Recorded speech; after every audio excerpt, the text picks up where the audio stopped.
Niveshen Govender is the CEO of the South African Wind Energy Association. He joins us now. Mr. Govender, thank you. A lack of power, of course, one of the biggest problems in South Africa.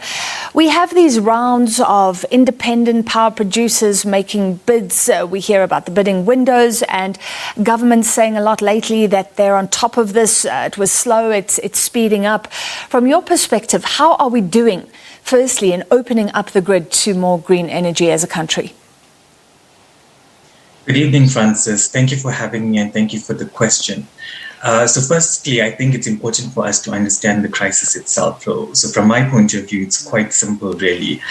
We have more demand for electricity than we can supply as a country. So any new generation capacity that will be brought online will be helpful and useful to combat the load shedding challenges that we are facing. There are various alternatives that are available to us, but renewable energy is by far the most feasible. We've already, as a country, installed more than 5 gigawatts of renewable energy, of which 3.3 gigawatts is wind energy. So we've gained sufficient experience in renewable energy in South Africa. And with the decreasing prices and the technology costs, wind and solar PV are more feasible than ever before. While noting now that renewable energy is not dispatchable, it needs to be implemented as part of an energy mix. And this energy mix has been determined through the Integrated Resource Plan and the Department of Mineral Resources and Energy. So given the right market conditions, I believe renewable energy and wind energy specifically can achieve more power to the grid quicker and cheaper than other options. Yeah. Let me put the question to you differently. Do you believe that there should be a whole lot more wind power being generated than there is right now if things had moved more quickly in the past? Most definitely. Implementation is where we're lacking in South Africa. So the more we can implement, the quicker we can get rid of these challenges. And 3 gigawatts, for us lay people, explain how significant that is in the big scheme of things, and how many wind power producers are there out there? Okay, so currently we have just under 60 wind farms across the country.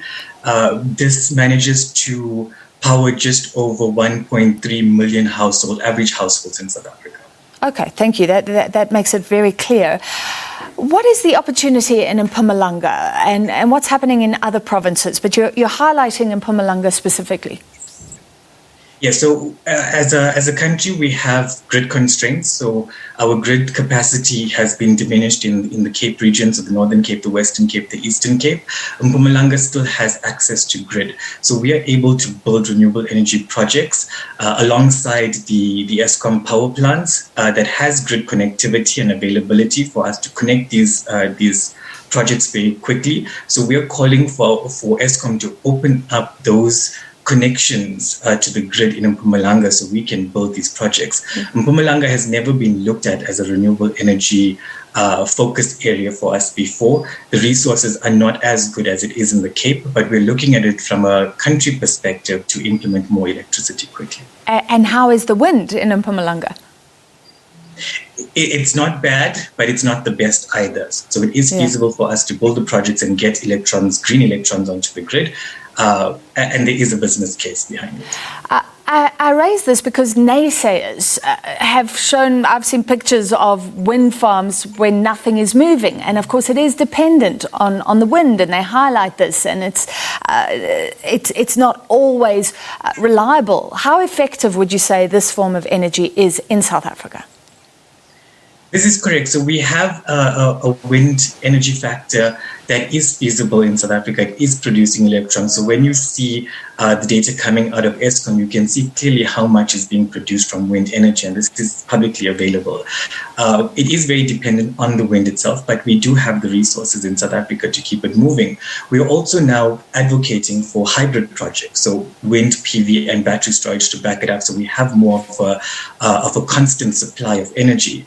But of course, with variable generation technologies like wind and solar PV, we'll have to do it when the resources are there.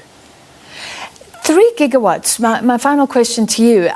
We know government has given an idea of the energy mix going forward into the future. What is the potential for wind? So we've seen A national policy drafted on the learnings and of investigations of what is feasible and what is not.